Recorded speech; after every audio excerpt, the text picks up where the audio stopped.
ঠিক আছে, আমি কথা বলবে এইগুলো পিছনে এটা থাকবে এখন, ঠিক আছে? দূর থেকে আমাকে নিতে হবে, আমি কথা পরিষ্কার নিয়ে নিতে চাই।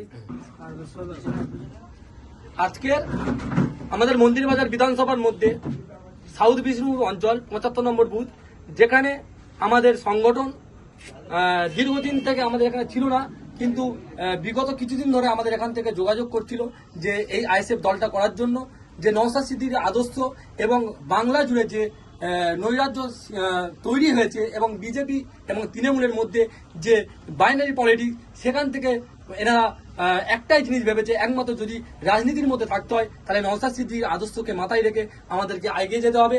তাই আজকে প্রায় এই 75 নম্বর বুথে মজপুর 75 নম্বর বুথ থেকে প্রায় 50 থেকে 60টা যুবক আজকে আমাদের এই অঞ্চলের অবজারভার সাইদুল মল্লিক, লস্কর এবং নওশাদ মল্লিকের হাত ধরে আজকের ইন্ডিয়ান সেকুলার ফ্রন্টের দলে যুক্ত হলো এবং এনাদের একটাই প্রতিজ্ঞা যে এই বুথে আরো যাতে আইএসএফ এর যেন ছেলেরা যুক্ত হতে পারে এবং আইএসএফটা এই বুথের মধ্যে প্রতিষ্ঠিত করতে পারে, সেই লক্ষ্য নিয়ে আজকে আইএসএফ এর ঝান্ডা ধরেছে।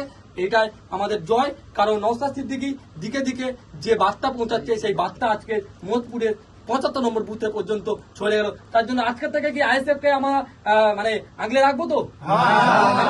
বুঝে বুঝে আমাদেরকে এই বার্তা পৌঁছাতে হবে যে নওশাদ সিদ্দিকী ভাইজান তিনি যে কথাগুলো বলছে সেগুলো যেন বুথের মানুষ জানে, কারণ আজকে আমাদের কিন্তু দেয়ালে পিঠ থেকে গেছে, সেখান থেকে আমাদেরকে রিকভার করতে গেলে আমাদেরকে সবাইকে একত্র হয়ে লড়াই করতে হবে, সেই লড়াই কিন্তু আমাদেরকে সবাইকে সামিল হতে হবে। থাকবো তো?